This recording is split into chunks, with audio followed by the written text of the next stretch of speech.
तत्व की बात कही। उन्होंने कहा परमात्मा तत्व या परमात्मा कौन है, उसका स्वरूप कैसा है, उसका नाम क्या है। तो उसको एक तो अणु से भी बहुत सूक्ष्म, अति सूक्ष्म बताया गया है, और दूसरी बात ये कही गई परमात्मा के विषय में कि वो ओमकार, उसका एक ओमकार ओम के रूप में उसको प्रतिपादित किया गया। सभी लोग अपना माइक म्यूट रखें और हम आज उससे, क्योंकि हमारे जो 16 श्लोक 15 श्लोक हुए थे, नचिकेता ने भगवान से पूछा था कि मतलब भगवान माने यमराज को वो कहता है, भगवान या आप यदि मुझ पर प्रसन्न हैं तो धर्म और अधर्म के संबंध से रहित और कार्य कारण प्रकृति से भी पृथक, यानी जहाँ धर्म अधर्म की बात भी नहीं है, कार्य कारण प्रकृति की भी बात नहीं है, भूत वर्तमान भविष्य की बात भी नहीं है, इन सब से जो भिन्न है, जिस परमात्म तत्व को आप जानते हो, आप मुझे बताइए। तब उन्होंने ओमकार के विषय में कहा, और उसको मैं इस प्रकार से कहा है, उसको हम समझते हैं। जो अगला श्लोक 15वां श्लोक था, जो हम कल पढ़ चुके हैं, लेकिन मैं वहीं से आपको चालू करूंगा जिससे कि हम उसे पकड़ सकें। ओमकारोपदेश। सर्वे वेदायत पदमामनन्ति तपांसि सर्वाणि च यद्वदन्ति यदिच्छन्तो ब्रह्मचर्यं चरन्ति तत्ते पदं संग्रहेण ब्रवीम्योमित्येतत्। वो कहते हैं, यमराज कहते हैं, सर्वे वेदाः संपूर्ण वेद यत् पदम, जिस परम पद को, परम पद का आमनंती वन बार प्रतिपादन करते हैं, च और सर्वाणी तपांसी संपूर्ण तप, यत् यानी जिस पद का, बदंती यानी जिस पद के बारे में बोलते हैं, लक्ष्य करते हैं, सारे तप एक ही तरफ जाते हैं कि हमें परमात्मा को प्राप्त करना है। अर्थात वे जिसके साधन है, यत इच्छन्त, जैसा यदिच्छन्ति मतलब यहाँ पर यत इच्छन्त, जिसको चाहने वाले साधक गण, ब्रह्मचर्यम ब्रह्मचर्य का, चरंती ब्रह्मचर्य का पालन करते हैं। और अंतिम पंक्ति में कहा कि तत्ते पदम संग्रहिण, तत्पदम वह पद मैं तुम्हें संक्षेप में ब्रवीमी बतलाता हूं। ओम इति, ब्रवीम्योमिति, ब्रवीम्योमिति एतत्, यह एक अक्षर है जो ओम के रूप में प्रतिपादित है। अर्थात वह ओमकार ही परम ब्रह्म का पद है, परम ब्रह्म का स्वरूप है। आज उसके आगे हम 16वें श्लोक में जो नाम रहित, इसलिए ने कहा जो नाम रहित होने पर भी परमात्मा अनेक नामों से पुकारे जाते हैं, और उनके सब नामों में कौन सा नाम सर्वश्रेष्ठ माना गया? ओम। ओम सर्वश्रेष्ठ माना गया। अतः यहाँ नाम और नामी का अभेद मानकर प्रणव को पर ब्रह्म पुरुषोत्तम के स्थान में वर्णन करते हुए यमराज कहते हैं। देखिए, कोई कहेगा विष्णु है, कोई कहेगा शिव है, कोई कहेगा ब्रह्मा है, कोई कहेगा दुर्गा है, बहुत अनेक अनेक नाम होते हैं, लेकिन उन सब का जो एक नाम है वो है ओम।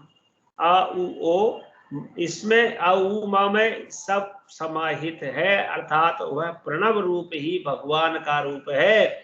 अब इसके बारे में फिर उन्होंने श्लोक में लिखा, इसलिए एतद्धैवाक्षरं ब्रह्म, एतद्धैवाक्षरं परम, एतद्धैवाक्षरं ज्ञात्वा यो यदिच्छति तस्य तत्, जो जैसा इच्छा करता है उसे वैसा मिलेगा। यद्धैवाक्षरम एतत्, यह अक्षरम एव ही, अक्षरम एव ही, अक्षर ही तो ब्रह्म है। एतद् वे अक्षरम ब्रह्म, यही अक्षर ब्रह्म है।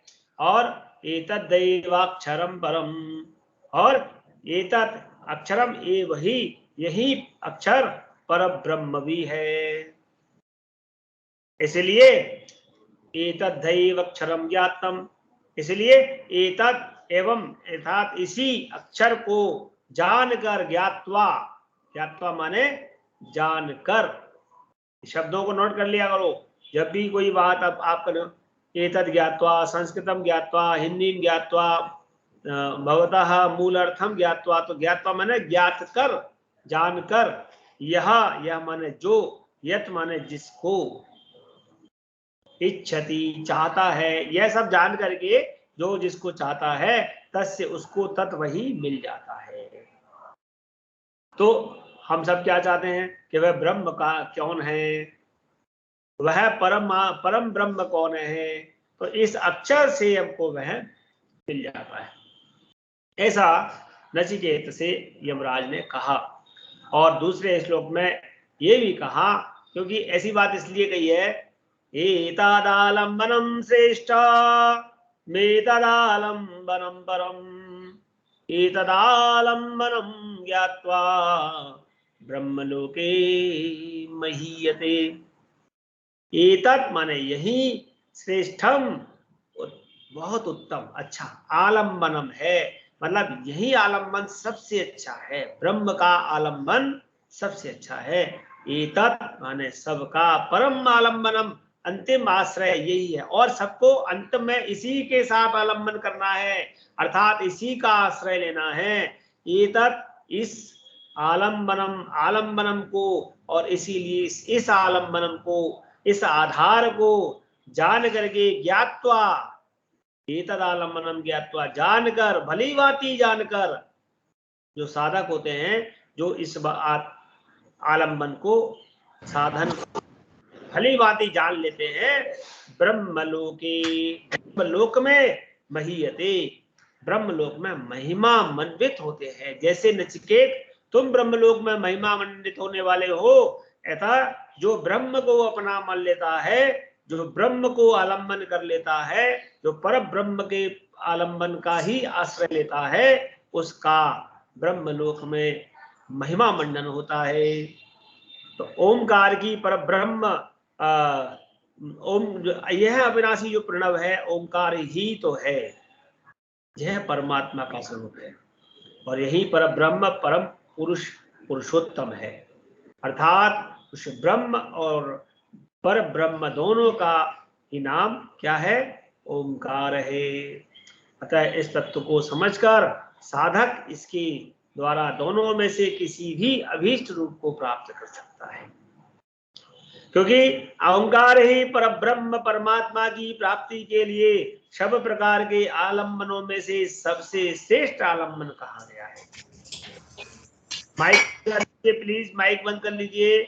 और यही चरम आलम्बन है, इससे परे कोई आलम्बन नहीं होता, अर्थात परमात्मा के श्रेष्ठ नाम की शरण को ही जाना है। उनकी प्राप्ति का सर्वोत्तम एवं अमोघ साधन यही है, और इस रहस्य को समझकर जो साधक श्रद्धा और प्रेम पूर्वक इस पर निर्भर करता है, वह निसंदेह परमात्मा की प्राप्ति का परम गौरव लाभ प्राप्त करता है। तो इस प्रकार ओंकार और परब्रह्म, ब्रह्म पर ब्रह्म, इन दोनों, एक ब्रह्म और एक पर ब्रह्म, इन दोनों का प्रतीक बताकर ओंकार को, अब नचिकेता के प्रश्न के अनुसार यमराज पहले आत्मा के स्वरूप का वर्णन करते हैं। तो आत्मा के स्वरूप में उन्होंने क्या कहा कि इस श्लोक में इस बात को कहा आत्मा के स्वरूप के बारे में, निजायते म्रियते वा विपश्चिन् नायं कुतश्चिन्न बभूव कश्चित् अजो नित्यः शाश्वतोऽयं पुराणो न हन्यते हन्यमाने शरीरे। वगैरह विपश्चित, विपश्चित या विपश्ची जो लास्ट में शब्द लिया उसको आप देखिए। सबसे पहले यहाँ पर ये वाला विपश्ची ना से लिया तो विपश्चित हो गया, नित्य ज्ञान स्वरूप आत्मा। विपश्चित का मतलब होगा कि नित्य, विपश्चित यानी जो जो हमारी आत्मा है वो नित्य ज्ञान की स्वरूप में उसको देखना। न जायते, वह जो विपश्चित है, जो नित्य ज्ञान रूप आत्मा है, न जायते, न तो जन्मता है, वह जन्म नहीं लेता। न जायते, जन्म नहीं लेता। वह न म्रियते, न जायते न म्रियते, म्रियते माने न मरता है। ना तो वह जन्म लेता है और ना ही वह मरता है।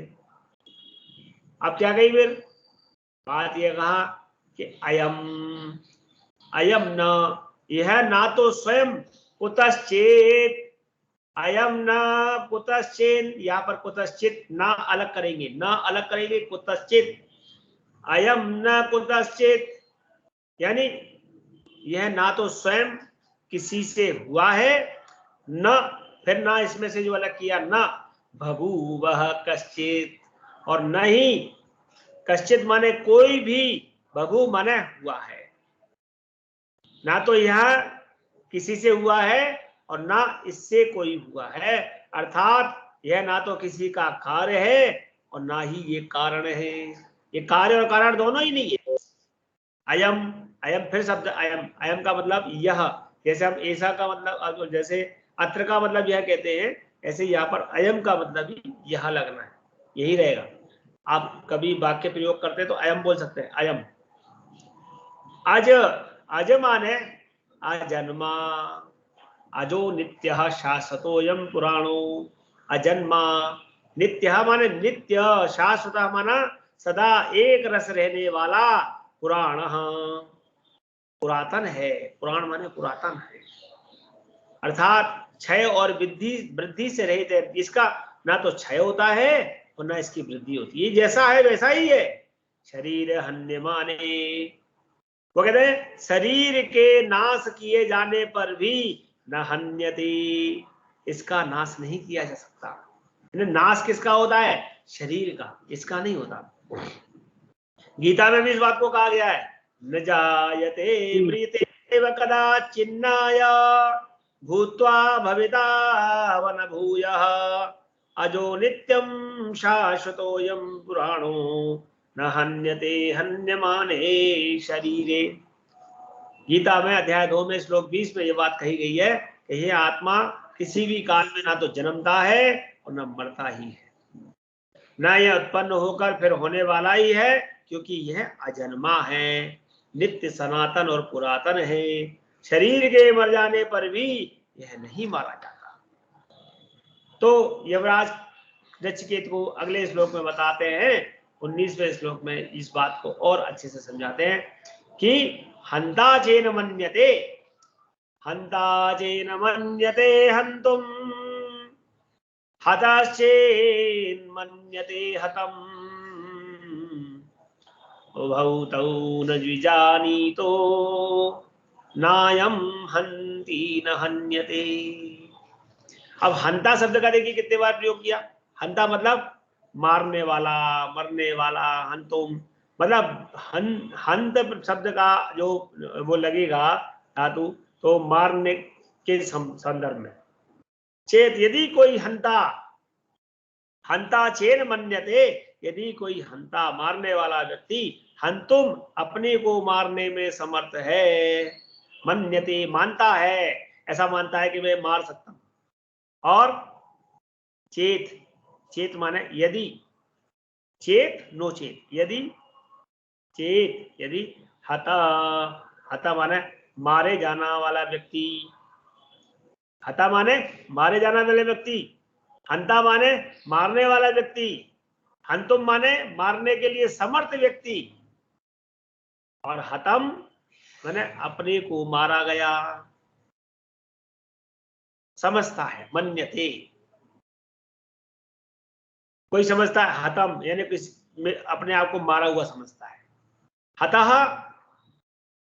हता माने जो मारा गया है, मन्यते माने अपने समझते हैं इस बात को, मन्यते, अहम मन्यते, ऐसे कई बार आपने वाक्य सुना होगा, अहम मन्यते, मैं समझता हूं। तौ उभौ वे दोनों ही, न बीजानीत, बीजानीत का मतलब होता है जानीत माने जानना, और बीजानीत माने नहीं जानते। किसको नहीं जानते? आत्म स्वरूप को नहीं जानते। क्योंकि अयम, अयम फिर वही शब्द है, यह आत्मा न हंति, न तो किसी को मारता है, न हन्यते, न मारा ही जाता है। इस आत्मा के बारे में बड़ी बात कही गई है, ना तो ये मरता है, ना मारता है, ना ये किसी को मारता है, ना ये स्वयं मरता है। यमराज यह आत्मा के शुद्ध स्वरूप का और उसकी नित्यता का निरूपण कर रहे हैं। क्योंकि जब तक साधक को अपनी नित्यता और निर्विकारता का अनुभव नहीं हो जाता, एवं जब तक अपने को शरीर आदि अनित्य वस्तुओं से भिन्न नहीं समझ लेता, तब तक इन अनित्य पदार्थों से वैराग्य होकर उसके अंतःकरण में नित्य तत्व की अभिलाषा उत्पन्न नहीं होती। इसको यह दृढ़ अनुभूति होनी चाहिए कि जीवात्मा नित्य चेतन ज्ञान स्वरूप है। अनित्य विनाशी जड़ शरीर और भोगों से वास्तव में इसका कोई संबंध नहीं है। यह अनादि और अनंत है, न तो इसका कोई कारण है और न ही कोई इसका कार्य है। अतः यह जन्म मरण से सर्वथा रहित है और सदा एक रस है, सर्वथा निर्विकार है। शरीर के नाश से इसका नाश नहीं होता, और जो लोग इसको मारने वाला या मरने वाला समझते, कहते हैं ना कि ये जीव मर गया या किसी ने इसको मार दिया, तो वो शरीर मरा है, उस शरीर को मारा गया है, वह आत्मा नहीं मरी। वह वस्तुतः आत्म स्वरूप को जानता ही नहीं है, वे सर्वदा भ्रांत है, मतलब भ्रांति में जी रहा है। उनकी बातों पर ध्यान नहीं देना चाहिए। वस्तुतः आत्मा ना तो किसी को मारता है और ना इसे कोई मार सकता है। गीता में फिर इस बारे में लिखा है कि यैनं वेत्ति हन्तारं निश्चैनं मन्यते हतम् उभौ तौ न विजानीतो नायं हन्ति न हन्यति। अध्याय 2 में श्लोक 19 में ये बात लिखी है। जो इस आत्मा को मारने वाला समझता है तथा जो इसको मारा गया मानता है, वे दोनों ही नहीं जानते, क्योंकि यह आत्मा वास्तव में ना तो किसी को मारता है, न किसी के द्वारा मारा जाता है। जो बातें यहाँ पर हुई है वो गीता में भगवान कृष्ण के उपदेश में भी लिखी हुई है। भगवान कृष्ण ने अपने मुख से उनका उपदेश किया है। तो साधक को शरीर और भोगों की अनित्यता और अपने आत्मा की नित्यता पर विचार करके इन अनित्य भोगों से सुख की आशा का त्याग करके सदा अपने साथ रहने वाले नित्य सुख रूप पर ब्रह्म पुरुषोत्तम को प्राप्त करने का अभिलाषी बनना चाहिए। तो इस प्रकार आत्म तत्व के वर्णन द्वारा नचिकेता के अंतःकरण में पर ब्रह्म पुरुषोत्तम तत्व की जिज्ञासा उत्पन्न करके यमराज अब परमात्मा के स्वरूप का वर्णन करते हैं। अभी किसका वर्णन कर रहे थे? आत्म स्वरूप का। अब मैं तुम्हें परमात्मा स्वरूप का वर्णन करता हूं कि परमात्मा का जो स्वरूप है वो कैसा है। तो परमात्मा के स्वरूप को बताने के लिए भगवान ने कहा, अणोरणीयान महतो महीया नात्मा सजंतो निहितो गुहायाम तमाक्रतो पश्यत वीति शोको धातु प्रसादान महिमानमात्मनः। अणोरणीयम, मैंने कल भी आपसे बात कही थी कि यह अणु से भी छोटा है। अस्य, इस जंतो हो जीवात्मा, यहां पर जंतो शब्द प्रयोग किया है। देखिए, जंतोर निहितो, जंतो किसके लिए किया गया? जीवात्मा को जंतु कहा गया है। गुहायाम माने हृदय रूपी गुफा में, निहित रहने वाला, यानी वह जंतु, वह आत्मा रूप जीवात्मा, वो जीवात्मा के जंतु जीवात्मा के हृदय रूप गुफा में निहित रहने वाला है। आत्मा परमात्मा, अणो अणियान, अणोर अणियान मतलब सूक्ष्म से भी अति सूक्ष्म, और महता महियान, महान से भी महान। अणो अणियान, अणो अणियान महतो महियान, आत्म तम महिमानम। तो परमात्मा की उस महिमा को अक्रतु, अक्रतु कहते हैं कामना से रहित। वीत शोक, यहां पर तमक्रतु आया तो चला गया, तो अक्रतु बीत शोक, चिंता से रहित।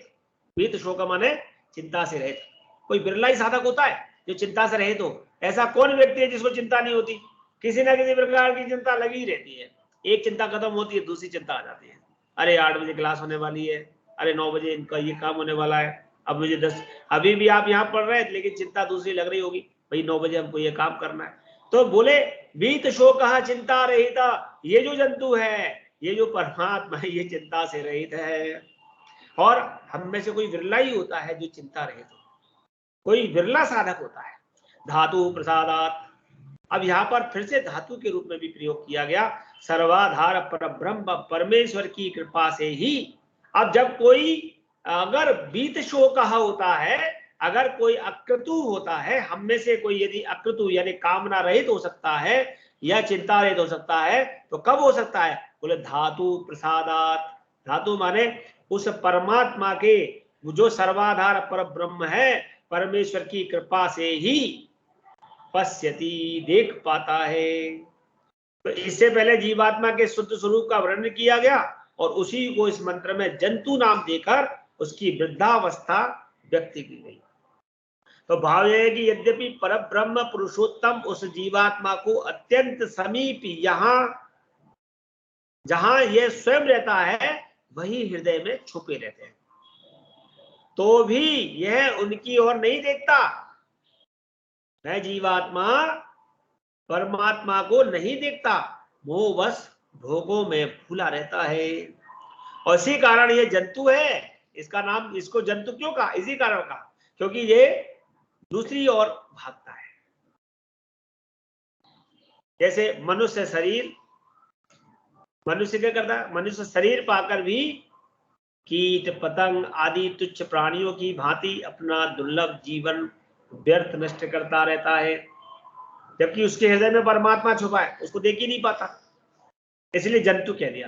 तो जो साधक पूर्वोक्त विवेचन, जो अभी बात हम कर रहे हैं, अपने आप को नित्य चेतन स्वरूप समझकर सब प्रकार के भोगों की कामना से रहित और शोक रहित हो जाता है। बीत शोक, जब शोक रहित हो जाता है तो वह परमात्मा की कृपा से ही अनुभव कर पाता है। यानी अगर आपको शोक नहीं हो रहा है तो आपकी परमात्मा की कृपा हो रही है आपके ऊपर, तभी आप बीत शोक हो रहे हैं, अर्थात किसी भी चिंता में आप नहीं है। जो होगा परब्रह्म करेंगे कि परब्रह्म पुरुषोत्तम अणु से भी अणु और महान से भी महान सर्वव्यापी है, और इस प्रकार उनकी महिमा को समझकर उनका साक्षात्कार जो कर लेता है, धातु प्रसादात। यहाँ धातु प्रसादात अर्थ परमेश्वर की कृपा किया गया। धातु शब्द का अर्थ सर्वाधार परमात्मा माना गया है। विष्णु सहस्रनाम में भी अनादि निधनो धाता विधाता धातुरुत्तमम, विष्णु सहस्रनाम में भी ये बात कही गई है कि धातु को भगवान का एक नाम कहा गया है। अब 21वें श्लोक में उन्होंने और भी इसके विषय में कैसे बात कही है, पर ब्रह्म की अचिंत्य शक्ति के विषय में। आसीनो दूरम व्रजति शयानो याति सर्वतः कस्तम मदामदं देवं मदन्यो ज्ञातुर्मर्हति। कहते हैं आसीन, आसीन कहते हैं बैठा हुआ, बैठा हुआ ही कौन? वह परमेश्वर वहां पर बैठा रहता है। कहाँ? हृदय रूपी गुफा में। दूरम ब्रजति, दूर पहुंच जाता है, वहां बैठा बैठा भी दूर तक पहुंच जाता है। शयान, सोता हुआ भी सर्वतः हयाति, और सोता हुआ भी सब जगह चलता रहता है। तदमदा मदम देवम, उस ऐश्वर्य के मद में उन्मत्त न होने वाला देव को मदन ने कहा, मुझ में भिन्न दूसरा कौन है या तुम जानने वाला। अर्हति, समर्थ, कौन ऐसा समर्थ है जो उसको जान सके। तो परब्रह्म परमात्मा अचिंत्य शक्ति है और वृद्ध धर्मों के आश्रय है। एक ही समय में उनके वृद्ध धर्मों की लीला होती रहती है। इसी से वे एक ही साथ सूक्ष्म से सूक्ष्म, महान से महान बताए गए हैं। यहां यह कहते हैं कि परमेश्वर अपने नित्य परम धाम में ही विराजमान रहते हुए भी भक्तों के अधीनता बस उनकी पुकार सुनते ही दूर से दूर चले जाते हैं। और परम धाम में निवास करने वाले पार्षद भक्तों की दृष्टि में वह वहां पर शयन करते हुए वे सब भी चलते रहते हैं। यानी उनको लगता है पार्षदों को कि भगवान तो यहाँ शयन कर रहे हैं, लेकिन जब उनका कोई बिरला भक्त उनको पुकारता है तो भगवान दूर भी चले जाते हैं। अथवा वे परमात्मा सदा सर्वदा सर्वत्र स्थित है। इसका मतलब ये हुआ कि वह अपने लोक में भी स्थित है, पार्षदों के पास भी है, और जो भक्त बुला रहे हैं उनके पास भी वो आ जाते हैं। उन इसीलिए कहा उनकी सर्वव्यापकता, महान से महान शब्द प्रिया ना, सर्वव्यापकता ऐसी है कि बैठे भी हैं वही हैं और दूर देश में भी चले जाते हैं। हमको लग रहा है कि यहां बैठे हैं, सोते भी वही है और सबकी ओर आते जाते भी वही है। यानी वो वहां तो लग रहा है कि भगवान विष्णु तो शेष सैया में शयन कर रहे हैं, लेकिन सब जगह जा रहे हैं। वे सर्वत्र सब रूपों में नित्य अपनी महिमा में स्थित हैं, और इस प्रकार अलौकिक परमेश्वर स्वरूप होने पर भी उन्हें अपने ऐश्वर्य का तनिक भी अभिमान नहीं है। इतना सब होने के बाद भी पर ब्रह्म को अपने ऐश्वर्य का अभिमान नहीं है। उन परम देव को जानने का अधिकारी, उनका कृपा पात्र मेरे सिवा दूसरा कौन हो सकता है, ऐसा यमराज कहते हैं। आत्म तत्व यमराज के सदृश अधिकारियों के, मतलब जो यमराज ने जो आत्म तत्व का ज्ञान किया, कहता है मेरी सिवा ऐसा कौन हो सकता है जो उनके इस परम तत्व को जान पा रहा है, क्योंकि मैं तो रोज देख रहा हूं। तो अब इस प्रकार उन परमेश्वर की महिमा समझाने वाले पुरुष की पहचान बताते हैं कि इनकी जो महिमा जो समझा रहे हैं उनके विषय में क्या कहा गया।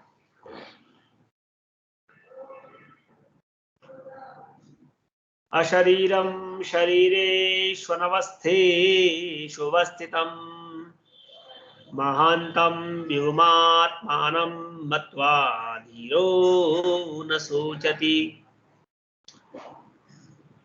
अशरीरम शरीरेष्वनवस्थेष्वस्थितं, अनवस्थेषु, अनवस्थेषु माने स्थिर न रहने वाले, विनाशशील, शरीरेषु माने शरीर में, अशरीरम माने शरीर रहित,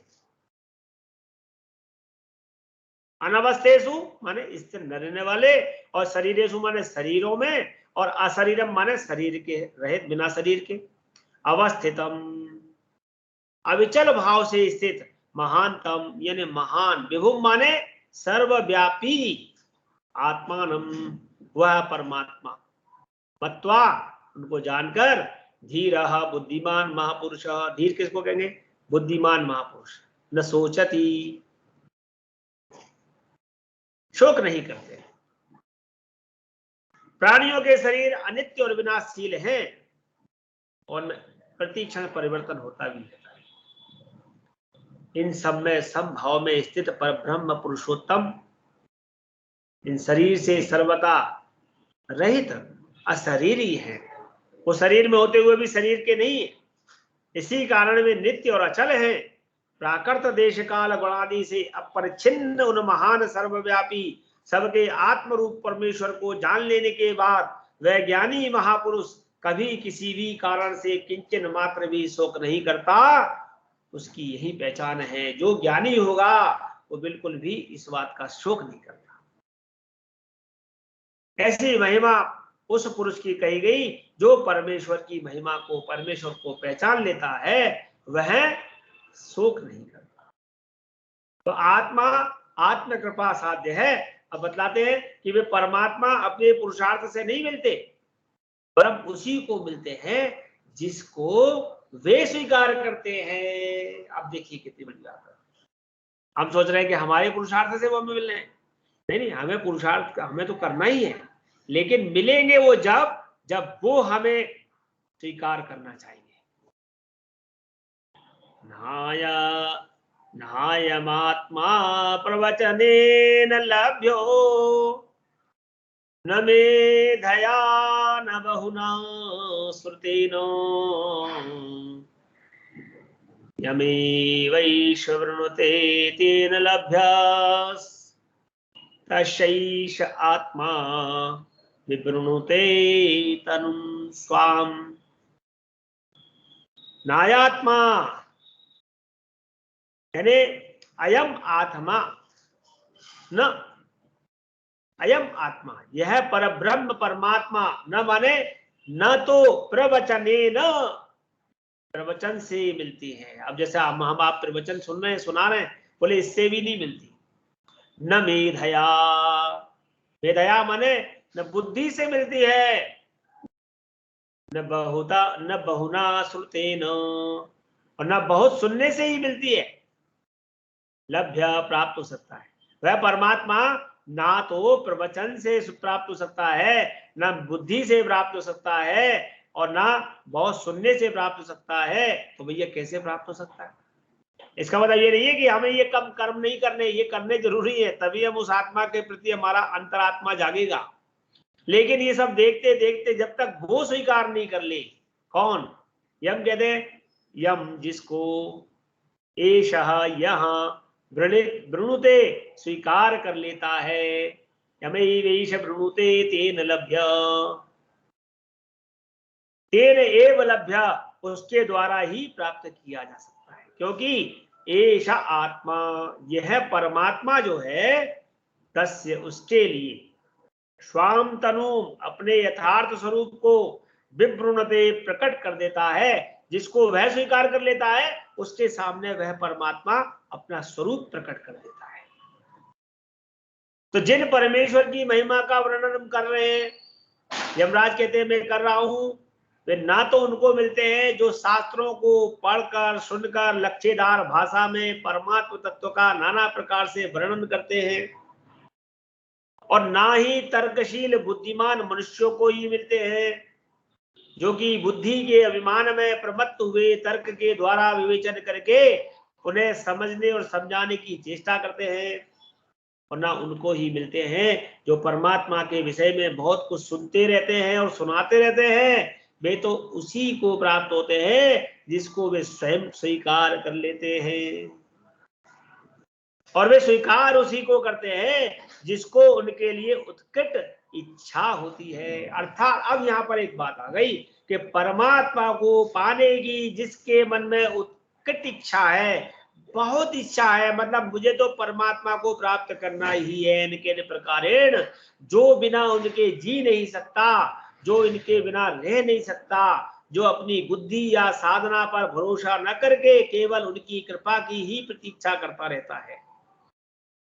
तो कहता है नहीं नहीं, मेरी बुद्धि से मेरे को नहीं, मेरे को बस वो साधना भी जो हो रही है ठीक है, बुद्धि भी जो लग रही है वो ठीक है, लेकिन बस एक ही कृपा उसकी प्रतीक्षा रहती है कि हे परमात्मा मुझ पर कब आप कृपा करोगे।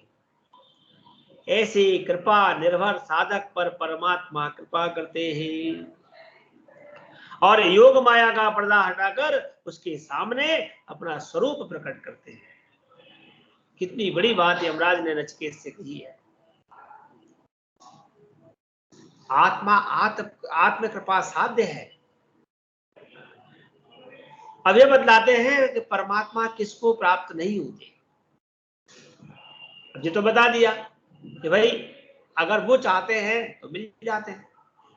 किम चान्यत, आत्मज्ञान का अनाधिकारी कौन? न विरतो दुश्चरिता न शांतो न समाहिता नाशान्तमनशो वापि प्रज्ञानैनमाप्नुयात्। ना विरतो है प्रज्ञानेन, सूक्ष्म बुद्धि के द्वारा, प्रज्ञा माने बुद्धि, सूक्ष्म बुद्धि के द्वारा, अपि माने भी, एतम इस परमात्मा को, न दुष्चरितात् अविरतत् आप्नुयात्, ना तो वह मनुष्य प्राप्त कर सकता है जो बुरे आचरणों से निवृत्त हुआ है, जो बुरे आचरणों में घिरा हुआ है, दुष्चरितान, वह इसको प्राप्त नहीं कर सकता। न अशांत, और न वह प्राप्त कर सकता है जो अशांत है। मन जिसका शांत नहीं है वो परमात्मा को कैसे प्राप्त करेगा? पहले, सबसे पहले मन को शांत रखना पड़ेगा, चरित्र को अच्छा रखना पड़ेगा। न असमाहित, असमाहित माने जो मन और इंद्रियों को संयत नहीं है, जिसने मन और इंद्रियों को साधा नहीं है, जो इनके बस में हो गया। जो मन और इंद्रियों के बस में नहीं है वो तो ले सकता है, लेकिन जो मन और इंद्रियों के बस में फंस गया है वह नहीं ले सकता। वह न अशांत मानसः आप्नुयात्, न वही प्राप्त करता है जिसका मन शांत नहीं है। तो जो मनुष्य बुरे आचरण से विरक्त होकर उनका त्याग नहीं कर देते, यानी सबसे पहले बुरे आचरणों का त्याग करे, और जिसका मन परमात्मा को छोड़कर दिन रात सांसारिक भोगों में भटकता है, परमात्मा पर विश्वास न होने के कारण जो सदा अशांत रहता है, जिसका मन, बुद्धि और इंद्रियां बस में की हुई नहीं है, ऐसा मनुष्य सूक्ष्म बुद्धि द्वारा आत्म विचार करते रहने पर भी परमात्मा को नहीं पा सकता, क्योंकि वह परमात्मा की असीम कृपा का आदर नहीं करता, उसकी अवहेलना करता है, अतः वह उनकी कृपा का अधिकारी नहीं होता। तो उस पर ब्रह्म परमेश्वर के तत्व को सुनकर बुद्धि द्वारा विचार करके भी मनुष्य उसे क्यों नहीं जान सकता? ऐसे जिज्ञासा पर कहते हैं कि यस्य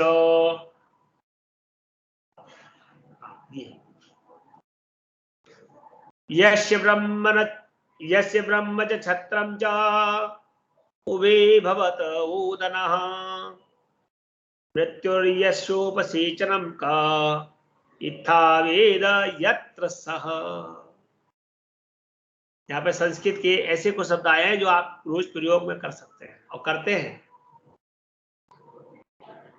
ओदनः, उपसेचनम, उपसेचनम होता है जब चटनी, जिसको चटनी कहते हैं, उपसेचनम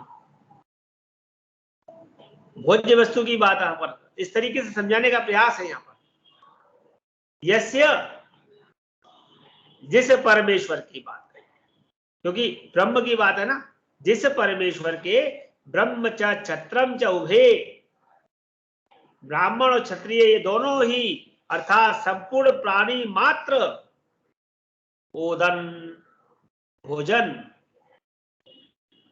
भवतः बन जाते हैं। या ओदन का तात्पर्य भात से है, बने हुए चावल से, क्योंकि भगवान को तो भात पसंद है। भगवान को भात पसंद है, इस बात का कोई प्रमाण है? अरे जगन्नाथ का भात, जगत पिसारे हाथ, भगवान को भोग में भात लगता है, इसलिए ओदन, हाँ ओदना, वैसे तो इसको ओदन को शब्द भोजन के रूप में प्रयोग किया है, लेकिन यहाँ पर ओदनहा का अर्थ ये भी, हम लोग जब भोजन में ओदन परसते हैं तो ओदनम ओदनम ओदनम। गुरुजी जो बद्रीनाथ में तो एकादशी को भी चावल का ही भोग लगता है। हाँ बिल्कुल बिल्कुल, 12 मासी बन जाता है। तो यथा मृत्यु यस्य, सबका संहार करने वाली मृत्यु जिसका, उपसेचनम, सबका संहार करने वाली मृत्यु यस्योपसेचनम, उपसेचनम, उपसेचनम कहते हैं भोज्य वस्तु के साथ लगाकर खाने का व्यंजन है ना। भोज्य वस्तु के साथ, अब आपके पास सब कुछ अच्छा अच्छा है लेकिन फिर भी आपको लग रहा है नहीं कुछ अलग से, तो उसको हम एक तरह से चटनी कहते हैं। सॉस चटनी जो होता है, भवती बन जाता है।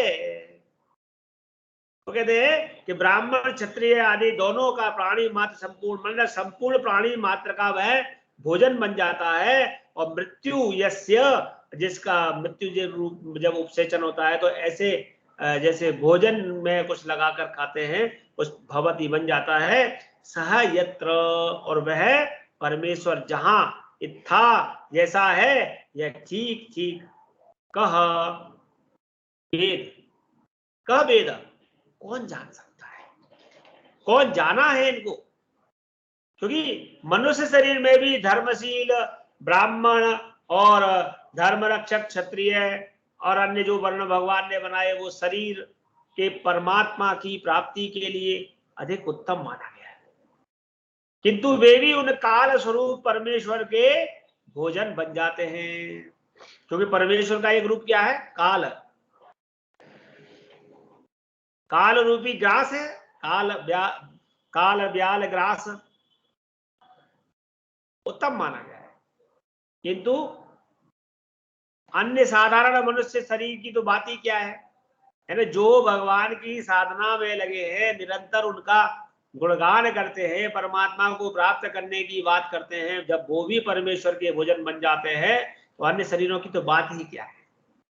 तो जो सबके मारने वाले मृत्युदेव हैं, वे भी उन परमेश्वर के उपसेचन अर्थात भोजन के साथ लगाकर खाए जाने वाले व्यंजन, चटनी, तरकारी आदि की भांति हैं।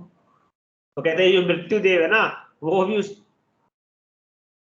चटनी की भांति है। ऐसे ब्राह्मण क्षत्रिय आदि समस्त प्राणियों के और स्वयं मृत्यु के संहारक अथवा आश्रयदाता परमेश्वर को भला कोई भी मनुष्य इन अनित्य मन, बुद्धि और इंद्रियों के द्वारा या अन्य गेय वस्तुओं के भांति कैसे जान सकता है? जब वो कहते हैं मृत्युदेव नहीं जान पाए, तो और लोग कैसे जान सकते हैं? किसी की क्या सामर्थ्य है? मृत्युदेव तो साक्षात यमराज हैं। तो जो सबके जानने वाले को जान ले, जिसको परमात्मा अपनी कृपा का पात्र बनाकर अपना तत्व समझाना चाहते हैं, वही उनको जान सकते हैं। अपनी शक्ति से उन्हें कोई भी यथार्थ रूप में नहीं जान सकता, क्योंकि वे लौकिक गेय वस्तुओं की भांति बुद्धि के द्वारा जानने में आने वाले नहीं है। हम सोचे कि हमारी बुद्धि के द्वारा वो हमारे जानने में आ जाएंगे, ये बड़ा मुश्किल है। तो जब तक परमात्मा की कृपा हमारे ऊपर नहीं होगी, तब तक वह परमात्मा रूप परमात्मा हमें प्राप्त नहीं होगी। अब अगले विषय में, भगवान के विषय में कहा गया कि जीवात्मा और परमात्मा के स्वरूप का जो पृथक पृथक वर्णन है, उनको जानकर परब्रह्म को प्राप्त कर लेने का जो फल बतलाया गया है, और जिसको वो परमात्मा स्वीकार करते हैं वही उन्हें जान सकता है, परंतु परमात्मा को प्राप्त करने के साधनों का वहां स्पष्ट रूप से वर्णन नहीं हुआ। अतः अब यमराज जीवात्मा और परमात्मा के नित्य संबंध और निवास स्थान बताते हैं कि किस संबंध, उसका परिचय देते हैं कि किस प्रकार से उसे प्राप्त किया जा सकता है।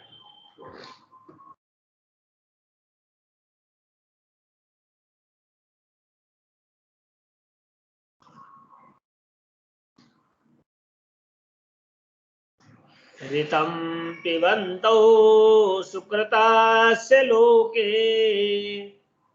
गुहां प्रवष्टौ परमे परार्धे छाया तपो ब्रह्मविदो वदन्ति पंचाग्नयो ये च तृणाचिकेताः।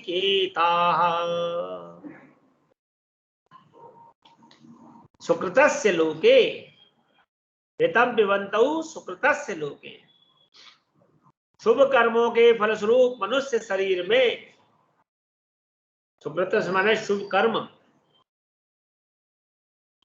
परमे परार्धे पर ब्रह्म के उत्तम निवास स्थान माने हृदय आकाश में, गुह्यम प्रविष्टौ बुद्धि रूप गुफा में छिपे हुए, ऋतम पिबन्तौ सत्य का, ऋत माने कहते हैं सत्य और अनृत माने कहते हैं असत्य।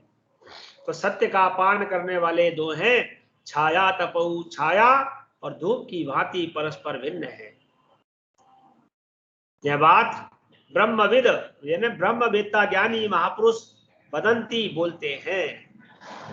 चाहिए तथा जो त्रिनाचिकेता 3 बार नचिकेत अग्नि का चयन करने वाले त्रिनाचिकेता यानी नचिकेता की जो अग्नि नाम दिया था, अभी बोले नचिकेता, बोले ऐसी अग्नि का 3 बार चयन करने वाले और पंचाग्नि संपन्न जो 5 अग्नि से संपन्न ग्रस्त हैं, ते वदंती, वो भी बताते हैं, वे भी यही बात कहते हैं। क्या कहते हैं? यमराज ने यहाँ जीवात्मा और परमात्मा के नित्य संबंध का परिचय बताया कि ब्रह्मवेत्ता ज्ञानी महानुभाव तथा यज्ञादि शुभ कर्मों का अनुष्ठान करने वाले आस्तिक सज्जन सभी एक स्वर में यही कहते हैं कि मनुष्य शरीर बहुत ही दुर्लभ है, बड़े भागमान सतन पावा।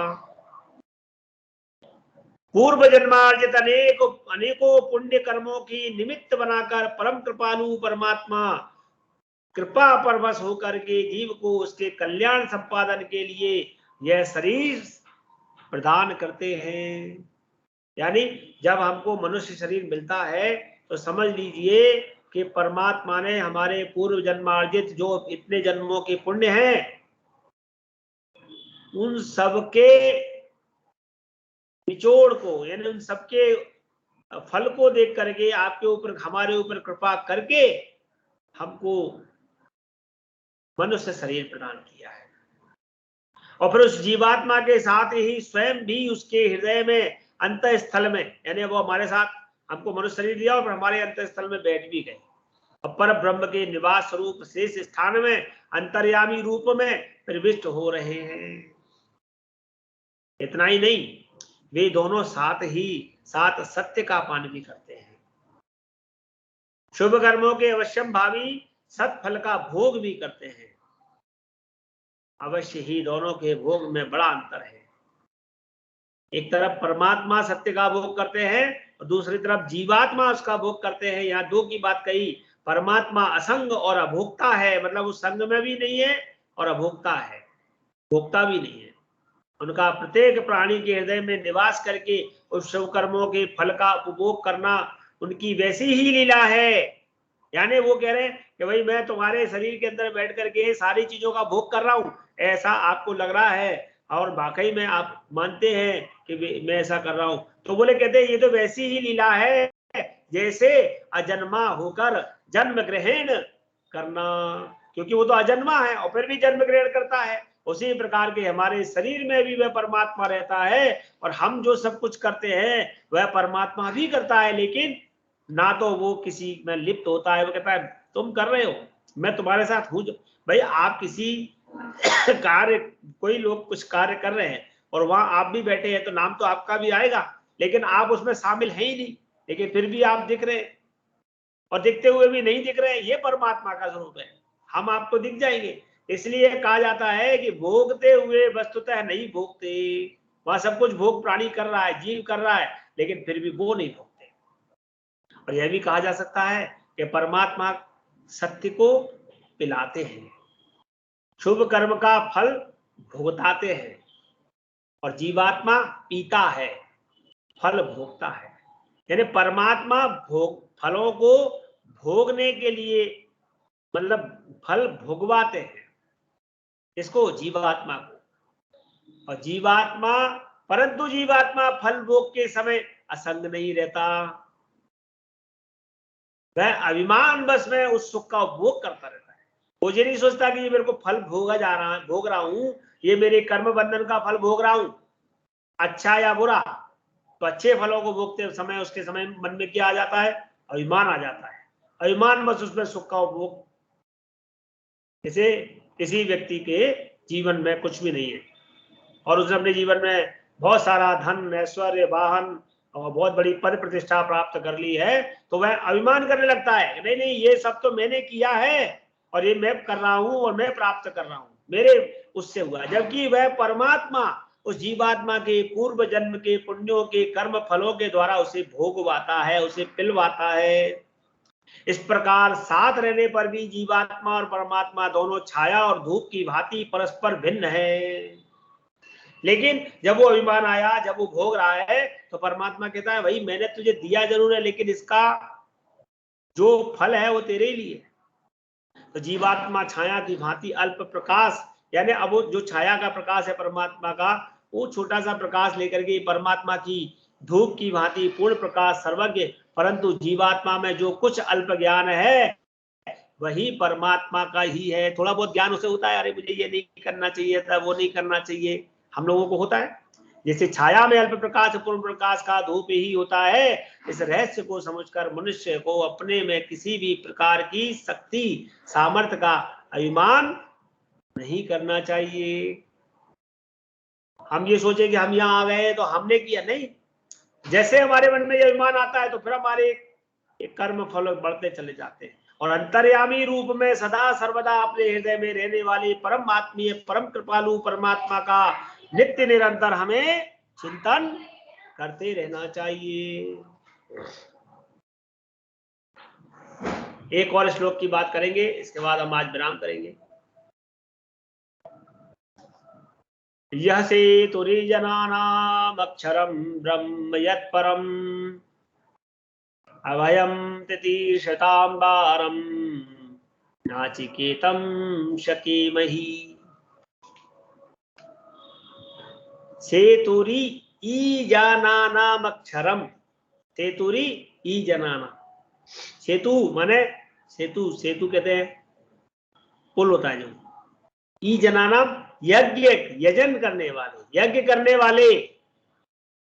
यह सेतु जो दुख समुद्र से पार पहुंचा देने योग्य सेतु है, नचिकेत, उस नचिकेत अग्नि को पारम तितीर्षताम, संसार समुद्र से पार होने की इच्छा वालों के लिए, यत अभयम जो भय से रहित है, अक्षरम उस अविनाशी पर ब्रह्म पुरुषोत्तम की सके मही जानने और प्राप्त करने में भी हम समर्थ हों। यह यजन की बात कही है, नचिकेत अग्नि के द्वारा यजन करे, ऐसा यमराज कहते हैं कि हे परमात्मन आप हमें वह सामर्थ्य दीजिए जिससे अब जीवात्मा और आत्मा के विषय में वो बता रहे हैं कि कैसे हम उसको प्राप्त कर सकते हैं। कहते हैं कि हे परमेश्वर हमें सामर्थ्य दीजिए जिससे हम निष्काम भाव से यज्ञ आदि शुभ कर्म करने की विधि को भली भांति जान सके और आपके आज्ञा पालनार्थ इसका अनुष्ठान करके आपकी प्रसन्नता प्राप्त कर सके और संसार समुद्र से पार होने की इच्छा वाले विरक्त पुरुषों के लिए निर्भय पद है वह प्राप्त हो। उस परम अविनाशी आप पर ब्रह्म पुरुषोत्तम भगवान को भी जानने और प्राप्त करने के हम योग्य बन जाएं। इस मंत्र में यमराज ने परमात्मा से उन्हें जानने की शक्ति प्रदान करने के लिए प्रार्थना करके यह भाव दिखलाया है कि पर ब्रह्म पुरुषोत्तम को जानने और प्राप्त करने का सबसे उत्तम और सरल साधन उनसे प्रार्थना करना ही है। अब उस पर ब्रह्म पुरुषोत्तम के परम धाम में किन साधनों से संपन्न मनुष्य पहुंच सकता है, यह बात रथ और रथी के रूपक की कल्पना करके आगे समझाई जाएगी कि एक रथ है और एक रथी है। तो हम इस चर्चा को अब अगली क्लास में करेंगे। कल हम क्लास नहीं करेंगे, संभव होगा तो हम परसों बुधवार को क्लास करेंगे, तो इसकी सूचना हम आपके ग्रुप में देंगे। आज की कक्षा को यहाँ विराम करते हैं। संयोजक महोदय उपस्थित है कि नहीं? नहीं है, कोई बात नहीं।